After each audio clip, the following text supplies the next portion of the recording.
Welcome to a new episode of Why Doesn't My Crap Work?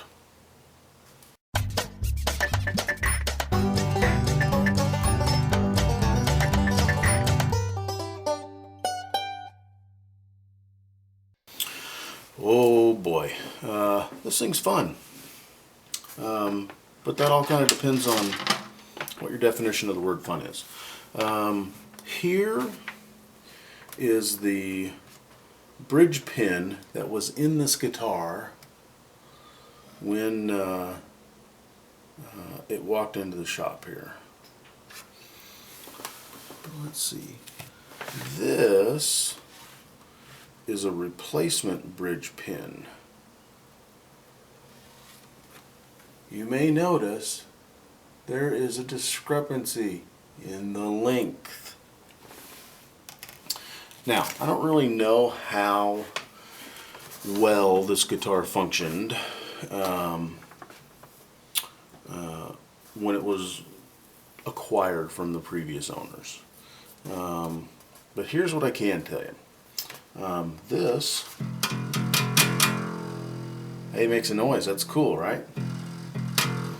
The problem is, if I attempt to replicate the length of the pin that was in the guitar, we run into a problem. And that problem is that when I insert the bridge pin, it doesn't go all the way into the body. Let me show you what I'm talking about. Just because this is super cool fun. And why the crap do I have 6 messages on my phone? Well, yeah.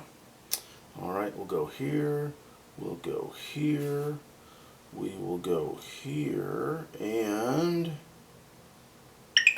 alright, we're going in. Now, do you see that? Let's see if I can get my... Alright, that is the bottom part of the bridge. That pin should actually be sticking through down past the end of that bridge, because what we want to happen is we want this string to sit like that, or to even bottom up on the bottom of the bridge plate. What we don't want is the ball end to actually be inside this channel, because what will happen is your bridge pins will pop out. So what we've got to do is I've got to taper this bridge pin to the point where it will slip all the way down in there, which it doesn't at the moment, so that we can get the ball end all the way through that channel onto the bottom part of the bridge plate, and then secure it in there. So the next task at hand is to adjust these, craft these so that they will fit all the way down in there. And I've actually got a tapered ream or two that I'm gonna put down in here and just ever so lightly clean this up, because it looks like there's maybe been some kind of glue down in there or something. And so we'll do that, and then we'll see what's going on. Hey, here's something a little interesting. If I take my big gargantuan hand and I put it down in here to get even with the bottom of the bridge pin, yeah, we need every inch of that. So this is just going to have to be tapered. I can't shorten it any because then that's not going to work out. So yeah, hey, that's fun. All right, well, that's what we do.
Alright, here's where we're at. What I have done, I know that somewhere there is a big fancy tool to do this, which I neither have the patience nor probably the money right now to acquire. So I made my own little tool, as it were. I have just taken just a piece off of a plain old 2x4, and I found the biggest drill bit size I could get to go through the bottom part of my bridge piece, which is a 1/4 inch drill bit. So I drilled a straight 1/4 inch hole through here. I then took my tapered reamer and ran that through to the point where the old bridge pin would fit in there pretty loosely. I then took some of this pretty wonderful kind of sticky backed sandpaper, coiled it around my tapered reamer, and inserted it down into the hole here, as you can see. So what I've effectively done is I've created a tapered sanding hole. I then take one of the stock bridge pins and I start out there, and then it ends up way down in the bottom. Not really fast going, but when you reach a certain point, it will slip down into the bridge, and it actually extends past the bridge, so that when I put my string in, the ball end fits through there, and it snugs up against, not actually in the hole, but actually outside underneath the hole. So now we have a string that doesn't throw bridge pins all over the place. So there's one down, 4 to go. Because if you've got one of these, I'm giving you a spare, because that's just the way I roll. So exciting, spinning, twisting stuff coming up.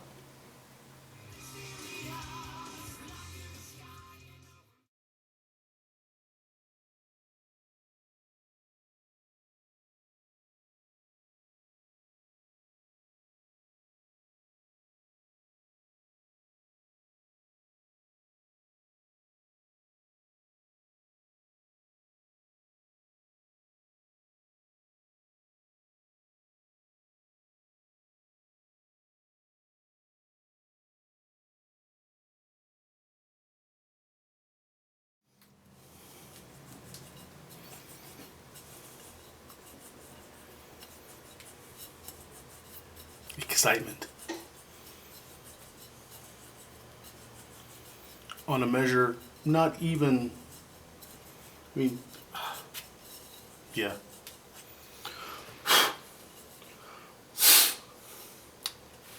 Hey, look. 2 strings. Halfway there. I can feel tendonitis in my elbow. Bad juju.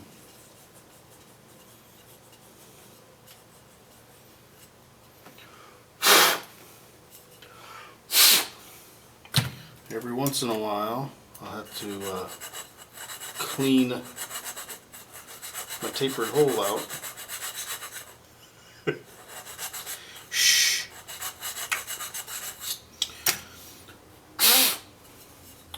And then every once in a while, I'll take the reamer, just really super light.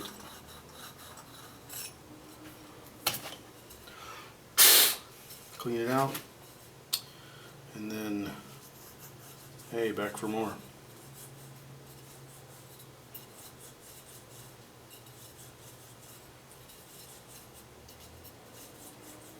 Go do something. Hey, here we are. We're back with the Martin acoustic fretless bass. Still working on trying to trace the pedigree down on this. I don't have a lot of definitive answers, and I don't like that. I like knowing. I kind of like knowing about the turd I'm trying to polish. This is kind of cool, but I still want to. I want to know more about this. So the hunt is on. Okay, here's what's happened. Look here. Ooh, bridge pins. Installed. They hold well. Stuff doesn't go flying all over the place. I've let it sit overnight just because I wanted the guitar to get used to having strings on it again. It had strings off of it for a week. Everything seems to kind of be okay.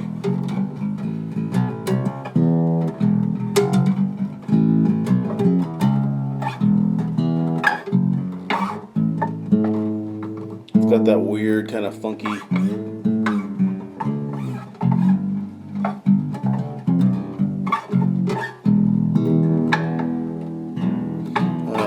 Funky kind of fretless bass sound to it. All I did was taper the pins. I didn't shorten the pins at all.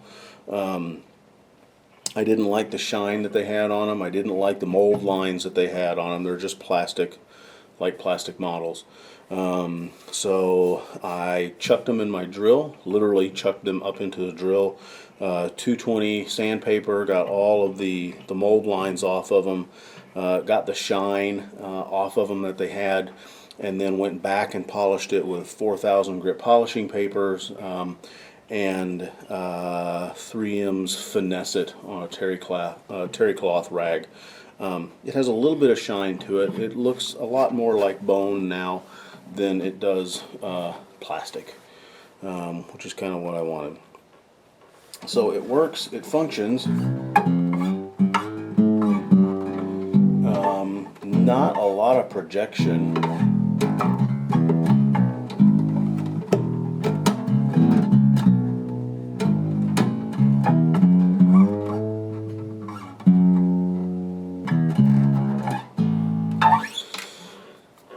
But that might be because it has this gaping P-bass pickup hole in the middle of the soundboard. So it will function as an acoustic guitar, not exceedingly well.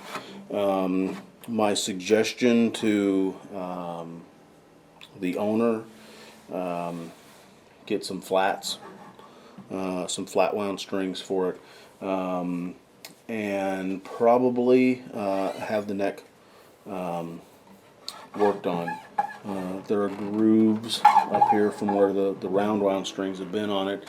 We'll just take a radiusing block after it, polish the fingerboard until that stuff disappears.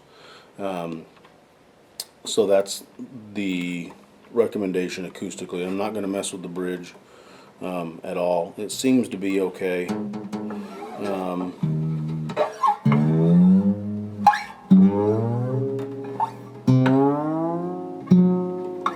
and this is where the last dot is.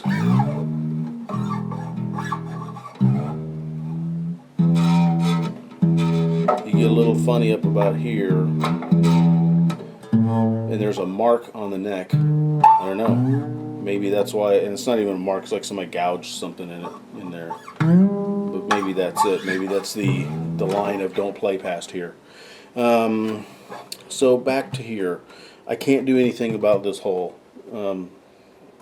There's just not that kind of magic in the shop. So I'm going to look at taking the pickup that was in it and seeing what kind of wiring options I can offer the guy. My suggestion would be to take this strap pin out, because I already have a hole right here. Replace this with an end jack so that you can plug in here. Utilize this hole as a volume knob, because you want to have a volume knob. I don't like the idea of just plugging straight in. I don't like that at all. Maybe we can find a push-pull pot with a tone volume on it. We'll see what those options are, because this is just never going to go away. So that's where we're at. Other than that, I'll glue the nut in. The nut's free right now, and then the machine heads. When these strings come off, I'll take these off. We'll get them polished up for them so it looks super nice and cool. But that's where we're at. So the next thing you're going to see is going to be some form of wiring, which is always a hoot. So tune back in for that.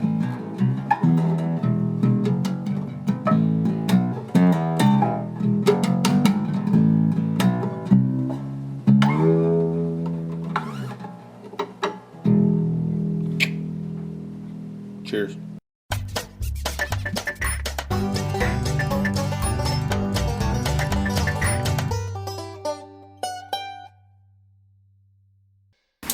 So I was just going to talk about something. Apparently the garbage truck's here.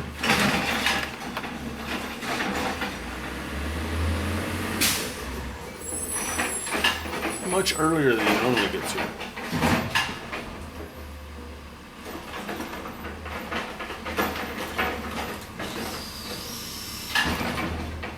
Sorry.